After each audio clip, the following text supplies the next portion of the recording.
So let's talk about the tools you have available to you as an interpreter. Now, we've already discussed study Bibles.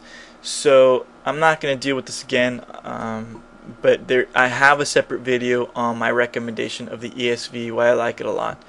And so I'll let you watch that. Instead, let's go right into commentaries. Now, what I've done is I've created various categories of commentaries so that I can kind of overview the different types and their strengths and weaknesses. Now, keep in mind that my suggestions, and if I try and recommend that you stay away from a certain type of commentary, my recommendations are based on the requirements for college or in an academic setting. So don't be discouraged from using something that I don't recommend in your own personal life. This is purely for academic purposes, so don't get hurt. Here's my first category I call concise commentaries. Now, these are commentaries where the entire Bible is dealt usually in 2 volumes, but sometimes in a single volume. You've got commentaries like the Bible Knowledge Commentary, the IVP Bible Commentary. IVP stands for InterVarsity Press. And then you have another example like HarperCollins Bible Commentary. These all deal with the entire Bible in 2, sometimes 1 comment in 1 volume. Anyway, some strengths, some positives is that they are concise, so it's not a ton of reading. You can crush through, an entire book of Romans in just a few minutes because there's not a whole lot written there. They're inexpensive, for $30 to $60, you've got yourself a commentary on the entire Bible. They're also really easy to get. You can probably just go to any church bookstore, and if they're going to have a commentary, it's probably going to be a concise commentary like this. Now, I think because you are dealing with the entire Bible in 2 volumes, it is going to be too concise. I mean, there's just not that much information in there. So even though you could use this for personal, your own personal studies, at Bible college level, I think you should be looking for something a little more substantial. Another commentary, and this is something I totally made up, is what I call popular commentaries. I call them that because these are just commentaries that have become popular or have been written by popular pastors or authors. The only 2 examples I can think of right now are Matthew Henry and John MacArthur Bible Commentary, but you're probably familiar of other pastors who've written a series that, because they're popular or they're good authors, they've written these commentaries on the entire Bible. Now, the good side of these is that they're interesting, they're easy reading, they're inexpensive. Taking Matthew Henry, for example, you can get that for free online.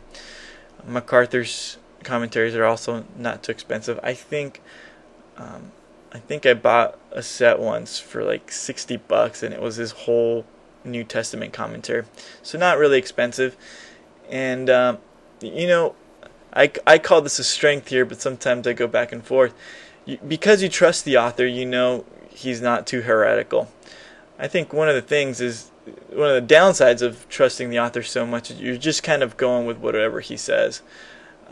But anyway, that could be a strength. The fact that you trust the author and he's not crazy and leading you into some wacky theology.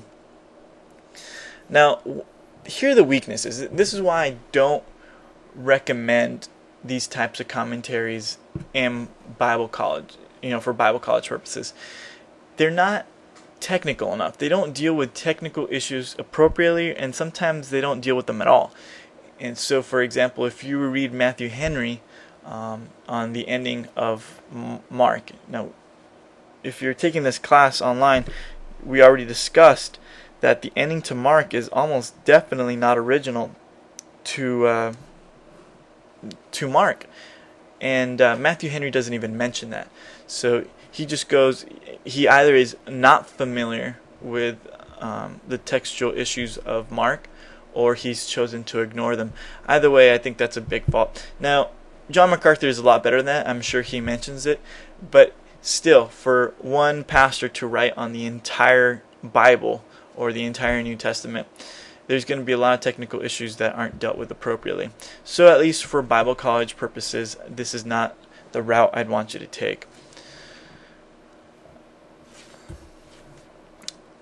Now, I've got this category I call accessible scholarly commentaries, and these are commentaries that are written by scholars.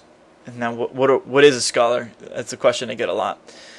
I think a scholar is somebody who teaches academically, who is also in a large Bible society, such as a Society for Biblical Literature or Evangelical Theological Society, where they're held accountable for what they teach. So why I say this, because in a society like that, when they publish articles or publish books, they get reviewed by their peers. And so the fact that they're in academic settings, the fact that they're held accountable, usually you're getting guys who the entire community regards as an expert in their field.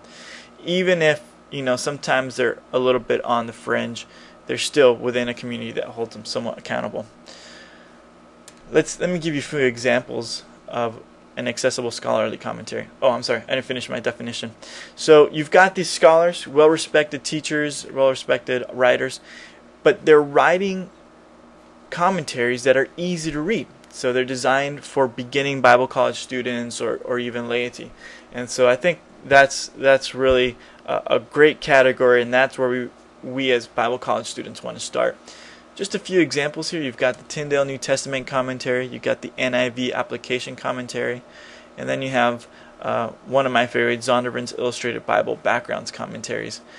Technically, the Illustrated Bible Backgrounds commentaries isn't a commentary, but I think it's so helpful that I threw it in here anyway.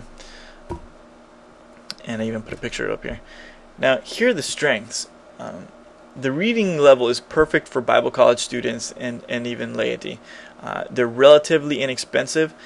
You can buy single volumes of these guys for around 10 or 15 bucks. They're not really expensive. I think the NIV application commentary is closer to 30.